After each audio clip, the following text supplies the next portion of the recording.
warahmatullahi wabarakatuh. Kami dari kelompok 6 ingin membahas secara singkat sejarah negara Singapura. Perkenalkan, nama saya Arif Al-Abrar dengan NIM 1904010039. Perkenalkan, nama saya Bukan dengan NIM 1904010025. Berikut penjelasan dari materi kami.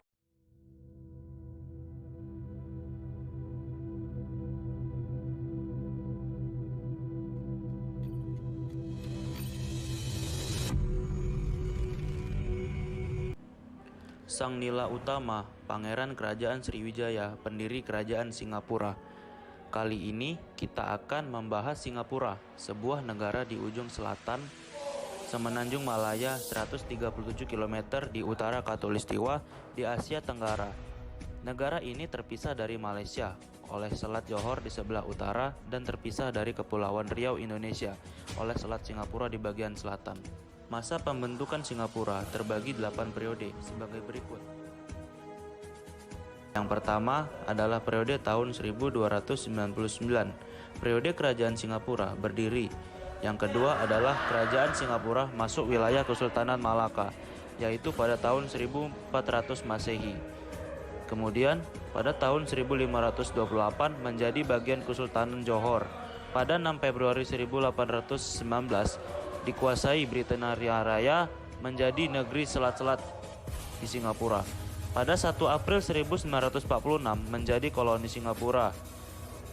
Pada 16 September 1963 bergabung dengan Malaysia dan di 9 Agustus 1965 Singapura menjadi negara merdeka.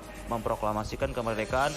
Dari 8 periode ini kita kembali pada bagian awal, bagaimana kerajaan Singapura ini berdiri. Pada tahun 2019, 5 patung didirikan menjelang perayaan 200 tahun sejarah Singapura. 5 patung itu adalah Sang Nila Utama, Stamford Raffles, Munshi Abdullah, Tan Hock Seng, dan Naraina Pillai. Kelima patung ini didirikan di tepi sungai Singapura. Sungai ini dianggap titik penting tempat awal tumbuhnya kebudayaan Singapura. Sang Nila Utama ialah seorang pangeran Sriwijaya dari Palembang dan merupakan pendiri kerajaan Singapura. Pada tahun 1299 Masehi, gelar resminya pada saat penobatan adalah Sri Tribuana yang dapat diterjemahkan sebagai Lord of Three Worlds, Dewa Tiga Dunia. Tiga dunia yang dimaksud konon merujuk pada alam semesta, dunia luar, dunia para dewa, dan dunia manusia. Ada juga yang mengatakan bahwa tiga dunia yang dimaksud adalah penguasa atas daratan Jawa, Sumatera, dan Tumasik atau Singapura. Dalam Sulalatus Sala Latin, yaitu buku, Sang Nila Utama disebutkan sebagai putra pasangan Sangsa Purba dengan Wan Sundaria dari anak-anak dari Demang Lebar Daun, penguasa Palembang, yang menikah dengan Wan Sribini dan awalnya menjadi Raja Bintan sebelum pindah ke Singapura. Sang Nila Utama memiliki 2 putra dengan Wan Sribini, yakni Raja Kecil Besar dan Raja Kecil Muda. Raja Kecil Besar yakni putra sulungnya menikah dengan Nila Pancadi, seorang putri dari India, dan yang lebih muda yakni Raja Kecil Muda menikah dengan sepupunya seorang cucu dari Demang Lebar Daun. Menurut sejarah Melayu, Kerajaan Singapura didirikan pada tahun 1299 saat Sang Nila Utama berburu di Bintan. Dia melihat rusa jantan dan mulai mengejarnya ke atas bukit kecil. Tetapi ketika dia mencapai puncak rusa jantan itu melihat menghilang, dia kemudian datang ke sebuah batu yang sangat besar dan memutuskan untuk memanjatnya. Ketika berdiri di atas batu karang, dia melihat ke seberang lautan dan melihat pulau lain dengan pantai berpasir putih yang memiliki tampilan selebar kain putih. Bertanya Sang Nila Utama kepada menteri, "Pulau apa itu?" Dia diberitahu bahwa itu adalah Pulau Tumasik. Kemudian Sang Nila Utama memutuskan untuk menuju pulau tersebut saat kapalnya berada di tengah laut. Kapal Sang Nila Utama diterjang badai. Ia diombang-ambingkan gelombang besar untuk mencegah agar tenggelam. Anak buahnya melemparkan semua barang berat di atas kapal ke laut untuk meringankan beban kapal. Tapi tetap saja air terus masuk ke kapal. Atas saran kapten kapal, dia melemparkan mahkotanya ke laut sebagai hadiah ke laut. Setelah itu badai segera mereda dan Sang Nila Utama sampai dengan selamat sampai di Tumasik. Sang Nila Utama berburu binatang liar di dekat muara sungai di sebidang tanah terbuka. Tiba-tiba ia melihat seekor binatang aneh dengan tubuh merah kepala hitam dan dada putih. Ia dengan cepat menghilang ke dalam hutan. Terkesan dengan keelokan binatang buas ini, dia bertanya kepada sang menteri, binatang apa itu, dan diberitahu bahwa itu adalah seekor singa. Sedang dengan ini karena dia percaya ini pertanda baik, Sang Nila Utama memutuskan membangun kota barunya di Tumasek itu.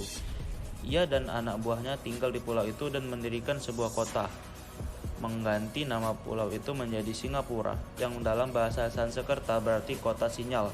Setelah memerintah Singapura selama 48 tahun, Sang Nila Utama wafat pada tahun 1347 dan raja kecil besar naik tahta sebagai Sri Kramawira, menjadi raja Singapura kedua. Sedangkan kecil muda ditunjuk sebagai Perdana Menteri dan Bendahara Istana. Sang Nila Utama dimakamkan di Bukit Larangan yang sekarang dikenal sebagai Fort Canning Hill. Pada sumber cerita sejarah Melayu, awal pembentukan kerajaan Singapura terdengar seperti dongeng, meski tokoh utama dalam alur sejarah ini benar adanya, yakni Sang Nila Utama. Akan tetapi, alasan pelayaran kemudian membuang mahkota ke laut. Alasan melihat hewan singa yang kemudian menjadi inspirasi penamaan Singapura terdengar ganjil dan tidak masuk akal. Dalam buku Singapore, The Silk Road of the Sea, dinyatakan bahwa peristiwa dalam dongeng Sang Nila Utama bersifat simbolis dan tidak mungkin merupakan penceritaan kembali peristiwa sejarah yang sebenarnya. Pelepasan mahkota ke laut saat pelayaran dan kapal diterpa badai adalah tindakan yang dimaknai secara simbolis sebagai kedaulatan dalam dunia Melayu yang sangat bertumpu pada upacara dan pakaian, dapat mempresentasikan peralihan kekuasaan dari Palembang dan Sriwijaya ke Singapura sebagai pusat kekuasaan baru bagi raja-raja Melayu. Alasan kepergian putra Sriwijaya yang diawali perburuan juga terdengar kurang masuk akal. Serangkaian serangan yang dilakukan oleh Kekaisaran Kola pada abad ke-11 telah melemahkan kerajaan Melayu Sriwijaya pada waktu itu. Pada akhir abad ke-13, kerajaan Sriwijaya terpecah dari kerajaan Jawa. Pada tahun 1275, Sri Kertanegara mengeluarkan perintah untuk melaksanakan ekspedisi Pamalayu menaklukkan Sumatera. Pada tahun 1288, pasukan laut Singasari akhirnya merebut Jambi dan Palembang, membuat Sriwijaya bertekuk lutut. Kehancuran total Sriwijaya menyebabkan para pangeran dan bangsawan Sriwijaya meninggalkan kerajaan dan menyebar ke daerah lain. Sekian hasil dari presentasi kami. Jangan lupa like, comment, dan subscribe.